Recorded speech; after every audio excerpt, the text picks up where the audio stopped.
Bom, ah, vamos começar com uma imagem mental hoje. Sim. Uma imagem muito forte. Imaginemos uma inundação severa. Daquelas extremas mesmo. Exato. Um daqueles eventos climáticos extremos em que a água sobe de forma implacável. Ela vai engolindo ruas, avenidas, bairros inteiros em questão de horas. E de forma muito rápida. Muito rápida. E a energia elétrica, como costuma acontecer nessas situações catastróficas, foi completamente cortada. O que é o padrão, né? Pois é. Toda uma cidade é repentinamente mergulhada na mais absoluta escuridão. O som da chuva pesada batendo nos telhados, aquele estrondo da água corrente arrastando entulhos, isso domina tudo ao redor. Nossa, é um cenário assustador. É um cenário de caos total. A desorientação toma conta. No entanto, no meio de toda essa escuridão, um único edifício, talvez uma grande escola municipal, permanece totalmente iluminado. Brilhando no meio do breu. Exatamente. Esse lugar opera como um farol inabalável no meio da tempestade.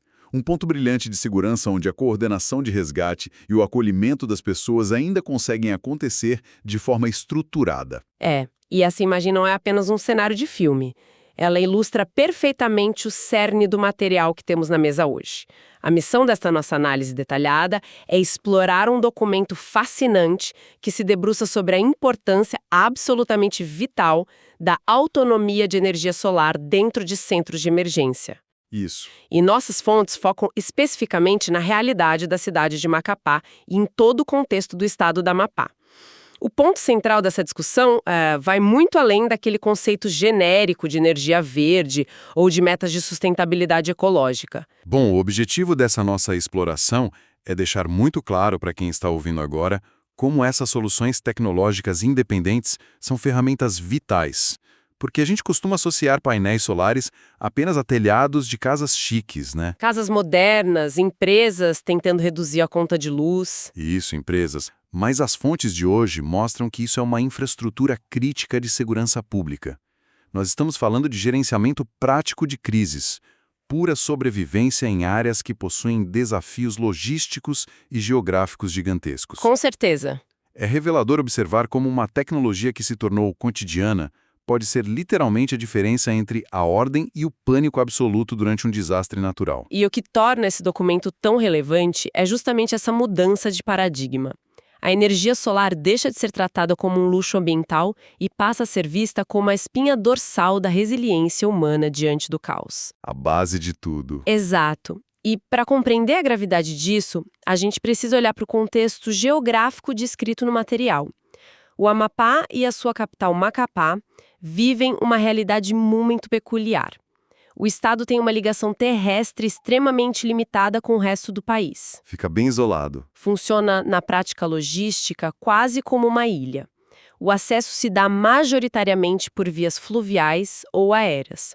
Então, quando uma crise de proporções climáticas atinge uma área com esse nível de isolamento, a dificuldade natural de mover suprimentos, equipes médicas, equipamentos de resgate pesados, tudo isso é multiplicado exponencialmente. Vira um gargalo absurdo. Vira. Uma rua alagada em Macapá não é apenas um transtorno de trânsito. É um bloqueio total na principal artéria de sobrevivência da comunidade. Certo. Vamos destrinchar isso. O documento nos diz que, durante inundações maiores, a rede elétrica é frequentemente cortada. Fato. Pensando na infraestrutura tradicional lidando com toneladas de água barrenta e instabilidade do solo, o colapso parece inevitável.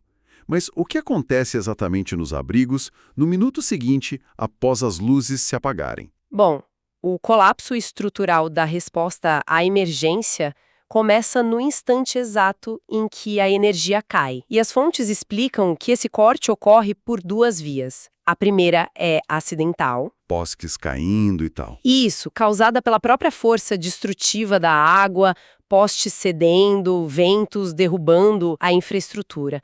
Mas a segunda via, que é muito frequente, é a preventiva. As próprias empresas cortam. As concessionárias de energia cortam a distribuição para evitar curtos-circuitos massivos e um risco altíssimo de eletrocuções em áreas alagadas. Se não fizessem isso, transformariam a enchente numa tragédia com vítimas fatais por choque elétrico. Nossa, faz todo sentido. Essa ação é absolutamente necessária, claro, mas traz uma consequência operacional brutal. Sem energia, os centros de triagem, os pontos de encontro cruciais, que geralmente são escolas públicas e ginásios esportivos, perdem quase toda a sua eficácia como locais de refúgio. É muito fácil visualizar o problema. Pensa num grande ginásio municipal. Imenso. Ele foi projetado para abrigar centenas de pessoas. É uma estrutura sólida, tem teto, tem espaço livre. Mas se não há luz nenhuma, um ginásio sem iluminação deixa de ser um porto seguro instantaneamente. Passa a ser só um galpão. Apenas um galpão imenso, úmido e completamente escuro, cheio de ecos assustadores. As pessoas desabrigadas mal conseguem enxergar onde estão pisando. Ou quem está do lado delas. Num breu absoluto. É uma tarefa impossível. O medo se espalha muito mais rápido no escuro. É por isso que o documento detalha a primeira linha de defesa trazida por essas soluções solares autônomas, que é a iluminação de segurança. E o texto é muito meticuloso ao dividir essa iluminação em duas frentes de atuação vitais. A primeira é a iluminação externa, que é projetada ao redor do perímetro do edifício. Lá fora. Lá fora. Em um cenário de evacuação que costuma ocorrer de forma caótica e muitas vezes durante a noite, a luz solar acumulada durante o dia e projetada no exterior dos edifícios é fundamental para guiar as equipes. E, claro, evitar acidentes. Imagina as pessoas correndo no escuro, tropeçando na água. Pois é.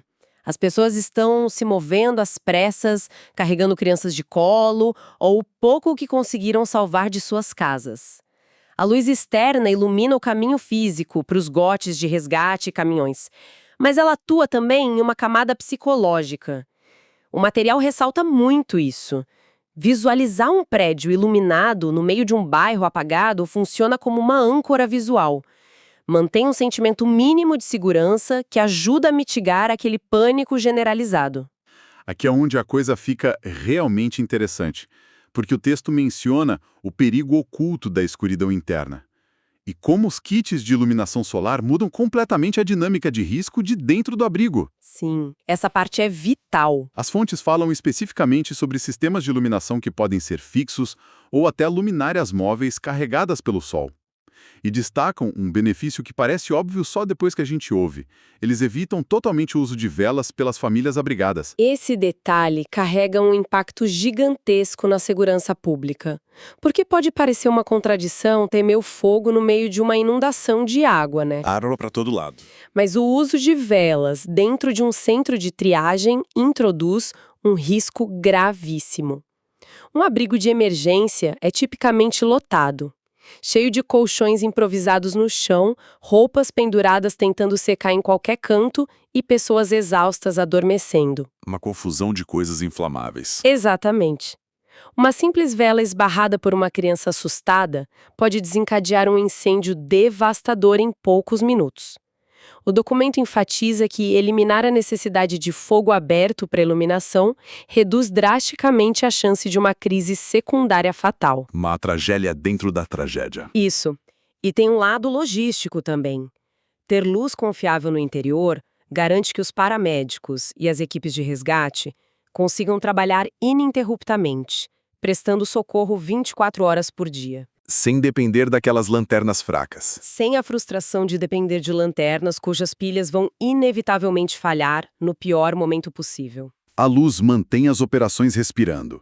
Mas a infraestrutura necessária para gerenciar um desastre moderno vai muito além de só enxergar no escuro. O documento mergulha numa área que sustenta o coração da sociedade, mesmo nos momentos mais agudos de uma enchente.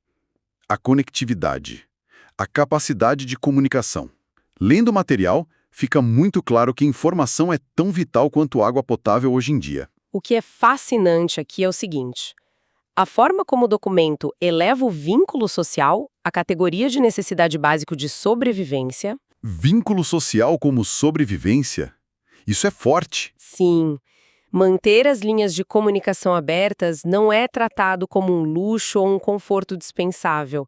É uma exigência tática. A energia solar atua como aquela linha vital invisível que impede o rompimento completo da organização social.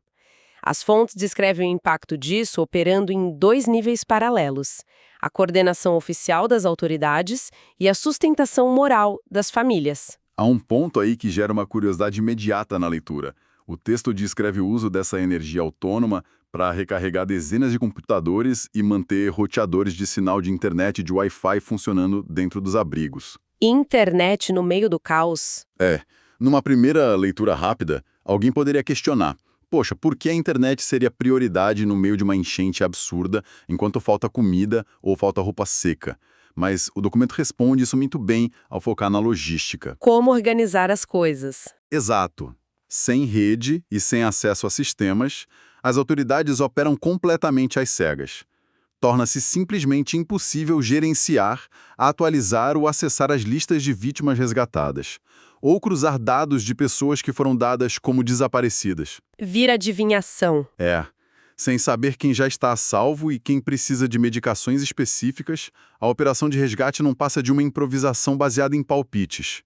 O painel solar no telhado daquele ginásio alimenta o cérebro administrativo que organiza o caos todo. Os dados precisam fluir sem interrupção. Mas o documento dá o mesmo peso à questão do moral das vítimas, das pessoas normais ali abrigadas.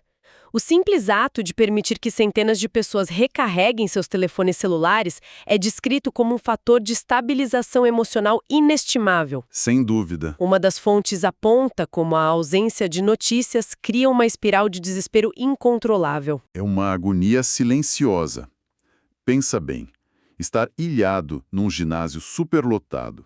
Você ouve a chuva forte lá fora e não sabe se familiares que moram do outro lado de Macapá conseguiram escapar da água ou não. O texto mostra que disponibilizar essas estações de recarga movidas à energia solar permite que essas famílias enviem uma mensagem curta no celular ou liguem rápido para dizer: olha, estamos bem, o nível da água parou de subir por aqui. Uma mensagem muda tudo. Tudo. Essa ponte de comunicação reduz a ansiedade de níveis intoleráveis para níveis suportáveis. Atua como um pilar absoluto para a saúde mental dos desabrigados. É literalmente a energia do sol gerando alívio emocional tangível para as pessoas. É fantástico. E essa transição para o cuidado direto nos leva a outro ponto crucial levantado pelas fontes: a logística médica e operacional dura. E aqui, o texto introduz uma tecnologia muito específica que viabiliza tudo isso. As estações de energia. Exato. Os geradores solares portáteis, que muitas vezes são referidos como power stations. Para criar uma imagem mental clara para quem está acompanhando a análise, nós podemos pensar nessas estações não como aqueles painéis gigantescos e fixos de telhado, mas como caixas robustas, semelhantes a uma mala de viagem pequena. Uma maleta resistente. Isso. Dentro dessa mala existe uma bateria de altíssima capacidade integrada a um inversor, que pode ser recarregada rapidamente por painéis solares dobráveis que são estendidos no próprio chão do pátio. O material trata essas caixas como as verdadeiras peças mestres de toda operação de crise. E a leitura traz um comparativo muito rico com as tecnologias de contingência que a gente costuma ver em noticiários mais antigos, né? A comparação direta com os tradicionais geradores a diesel. Clássicos. Aqueles motores imensos, pesados, vibrantes, incrivelmente barulhentos, que geralmente ficam na calçada do lado de fora de hospitais e comércios. Quais são as limitações pesadas dessas máquinas antigas num cenário específico como o do Amapá debaixo d'água? A comparação evidencia muita defasagem do diesel sob condições extremas. Primeiro, existe o problema óbvio da logística do combustível. Como nós mencionamos, Macapá já possui desafios geográficos complexos de isolamento. É difícil chegar lá em dias normais. Exato. Durante uma enchente severa, caminhões-tanques simplesmente não conseguem trafegar por avenidas que estão submersas para reabastecer os abrigos. Um gerador a diesel imenso e potente torna-se apenas um pedaço de metal inútil assim que o tanque seca, o que costuma acontecer logo nas 48 horas da crise. Acaba o diesel, acaba a luz. Fim de papo. E as estações solares portáteis ignoram esse problema logístico por um motivo simples. A fonte de combustível, o sol, nasce todos os dias, independentemente da condição das estradas alagadas. Nem precisa de caminhão. E além do abastecimento, tem a questão da qualidade do ar e da segurança tóxica. Geradores a diesel produzem monóxido de carbono e não podem, sob hipótese alguma, operar em locais fechados. Sufocaria todo mundo no abrigo. Mataria as pessoas. Já as estações de energia solar não emitem um único grama de gás tóxico.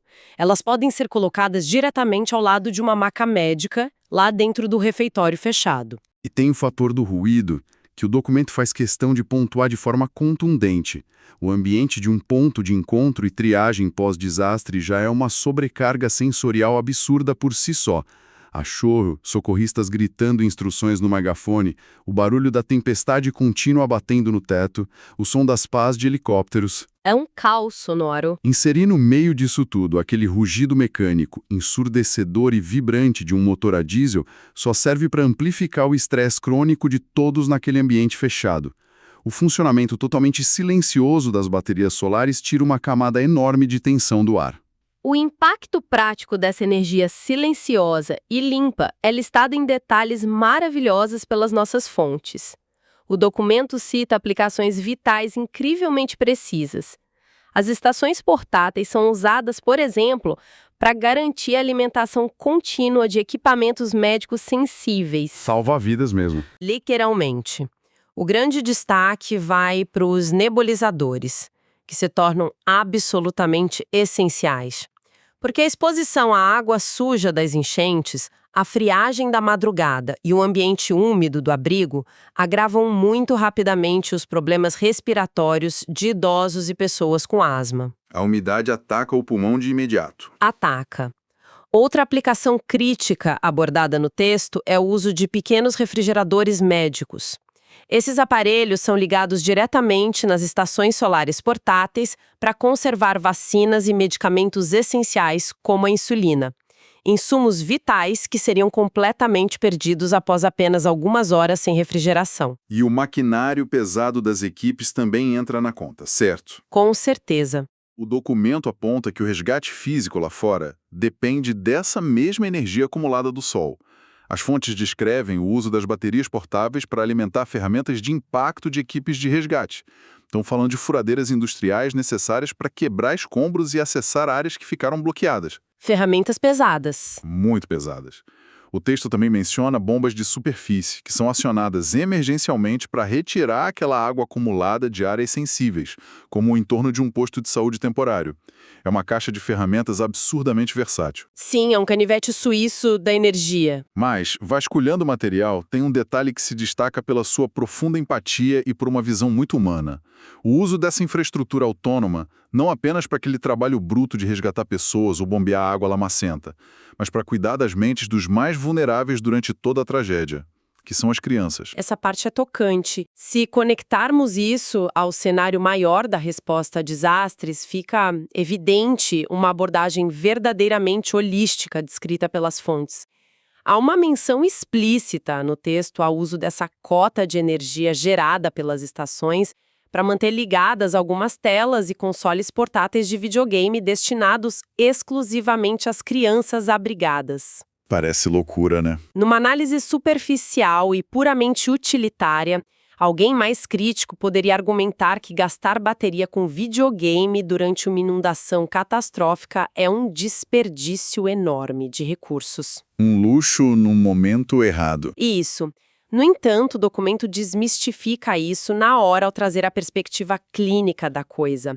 O objetivo dessa ação coordenada é reduzir drasticamente o estresse traumático infantil. É uma estratégia brilhante de mitigação de danos psicológicos. Uma criança pequena não compreende a gravidade logística de uma barragem que cedeu ou a complexidade climática de uma inundação severa. Ela não entende de milímetros de chuva. Ela absorve o caos ao redor, o medo agudo das pessoas, o frio constante, o barulho incessante no telhado, a perda abrupta da sua casa e dos seus brinquedos, e angústia paralisante estampada no rosto dos próprios pais e dos adultos.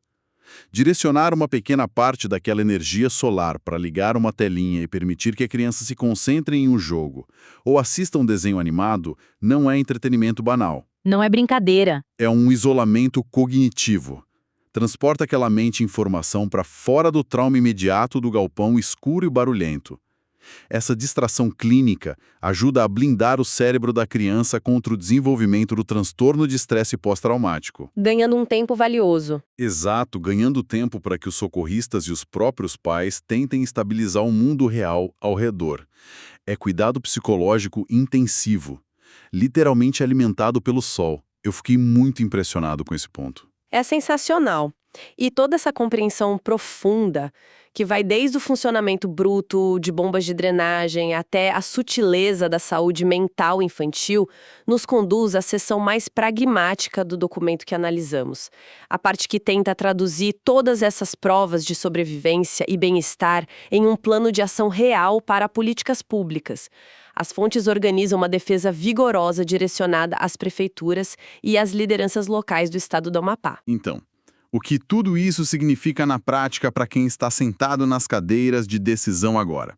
Para os prefeitos, secretários de infraestrutura e administradores municipais que precisam aprovar aqueles orçamentos apertados antes da próxima temporada de chuvas. Por que apostar nessa transição tecnológica mais nova em vez de apenas comprar mais geradores antigos a diesel? O texto consolida a proposta em argumentos de peso, baseados em 3 pilares principais que desmontam totalmente a dependência desses métodos obsoletos. O primeiro pilar argumentativo ataca um dos maiores fantasmas da gestão de equipamentos de emergência governamentais: o custo invisível da manutenção. Aquele dinheiro que vai ralo abaixo. Exato. O documento argumenta enfaticamente a favor da característica de manutenção quase zero dos equipamentos solares. Sistemas fotovoltaicos portáteis e baterias de lítio modernas podem ser simplesmente guardados em depósitos da prefeitura, ficando ali armazenados e completamente sem uso durante meses inteiros de estiagem. Juntando poeira, mas seguros. E ainda assim, quando a crise climática explode na calada da noite, essas baterias permanecem operacionais e prontas para a entrega imediata de energia. Elas não sofrem daquela degradação clássica dos motores a combustão que ficam guardados por muito tempo. O que tira dos ombros das prefeituras aquela preocupação clássica e super recorrente: descobrir, bem no meio da tempestade, que o motor do gerador a diesel está emperrado, que as peças estão todas enferrujadas ou que o combustível no tanque estragou por conta do tempo e da umidade. O que acontece muito. E o segundo pilar detalhado no texto é a mobilidade tática. Respostas a desastres não seguem um roteiro fixo e comportado. A água dita as regras. Crises são entidades caóticas, imprevisíveis, e as demandas mudam de um bairro para o outro em questão de minutos. O documento explora a facilidade logística maravilhosa de se mover uma dessas estações portáteis solares, que pesa pouco mais de 15 quilos. 15 quilos é nada. É o peso de uma bagagem de mão. 2 pessoas e um pequeno bote de alumínio conseguem transportar essa caixa de energia de uma escola municipal onde estava iluminando o refeitório para um posto de saúde a 3 ruas alagadas de distância, garantindo imediatamente o funcionamento da geladeira de vacinas lá no posto. Tentem fazer isso com um gerador a diesel de meia tonelada pelo meio da água. É inviável. A tecnologia solar se adapta às necessidades fluidas e urgentes do momento, sem resistência. A agilidade logística é o que previne o colapso do sistema de saúde temporário. Maravilha. E tem o terceiro pilar estabelecido pelas fontes, que é o aspecto financeiro direto, a economia radical. Onde mexe no bolso. Não apenas a independência total de uma rede tradicional de distribuição elétrica, que já se provou frágil e perigosa nessas inundações crônicas do Amapá, mas a eliminação absoluta das contas contínuas de combustível. Com sistemas solares e estações portáteis, as prefeituras não são obrigadas a adquirir e estocar barris imensos de diesel, que são extremamente caros, muito perigosos de se manter perto de populações civis e cujo transporte se torna impossível em vias que estão alagadas. É a inversão completa da lógica de combate à crise.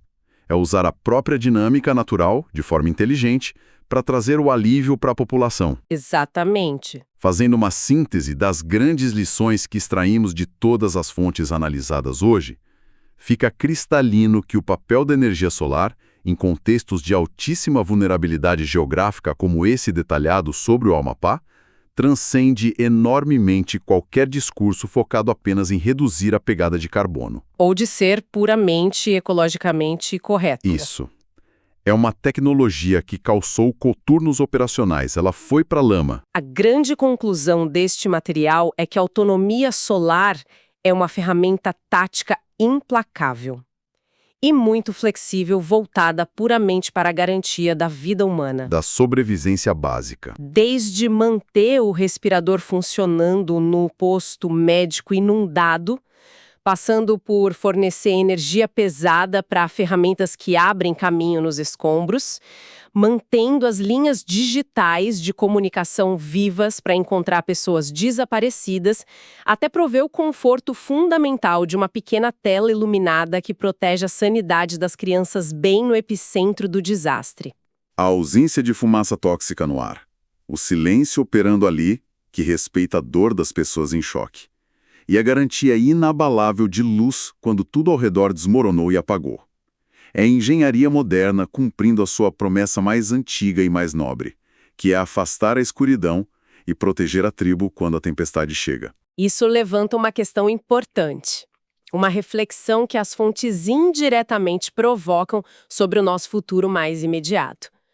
Considerando todas essas provas cabais de que a tecnologia solar portátil contemporânea exige manutenção mínima, não requer logística pesada de combustíveis fósseis, opera de forma silenciosa e oferece uma mobilidade instantânea, nós precisamos pensar de forma mais ousada. Em grande escala. Sim, que outras infraestruturas públicas que nos servem tão bem no dia a dia nas nossas cidades poderiam ou até deveriam ser completamente redesenhadas desde o primeiro esboço para esse mundo em que vivemos agora. Isso é de explodir a cabeça. Pensemos nas imensas frotas de ônibus escolares ou até mesmo naqueles módulos itinerantes de atendimento à saúde que passam noites inteiras ociosos parados em garagens municipais. É verdade. Se nós reimaginarmos a engenharia base desses ativos todos com uma inteligência solar plena, cada um deles poderia ser não apenas um veículo de transporte civil, mas um verdadeiro hub autônomo. Transformar um ônibus num gerador de apoio. Um gerador móvel de energia, comunicação Wi-Fi e segurança médica. Frotas inteiras prontas para serem ativadas e espalhadas estrategicamente pelas cidades no minuto exato em que as inevitáveis e imprevisíveis crises climáticas baterem à porta. E pensamento espetacular para a gente levar adiante. Transformar a nossa infraestrutura mais comum, aquela que passa totalmente despercebida na rua todos os dias, em um batalhão adormecido de estações de sobrevivência. Ativos que estão prontos para despertar e agir quando o pior acontecer. É uma mudança de paradigma que não podemos ignorar no planejamento urbano. Bom, agradecemos imensamente a companhia durante mais essa exploração aprofundada nos documentos e fatos de hoje. Foi muito revelador entender as engrenagens silenciosas que podem redesenhar completamente a maneira como nós resgatamos e protegemos as nossas comunidades nos momentos mais sombrios. Que o interesse por soluções reais permaneça forte, que a curiosidade continue sendo a principal ferramenta de descoberta para todos nós e que, não importando a previsão do tempo sombria lá fora, as ideias de transformação estejam sempre bem iluminadas. Até o nosso próximo encontro. Obrigado, Lampa Amazon, pelas luzes solares e geradores solares portáteis.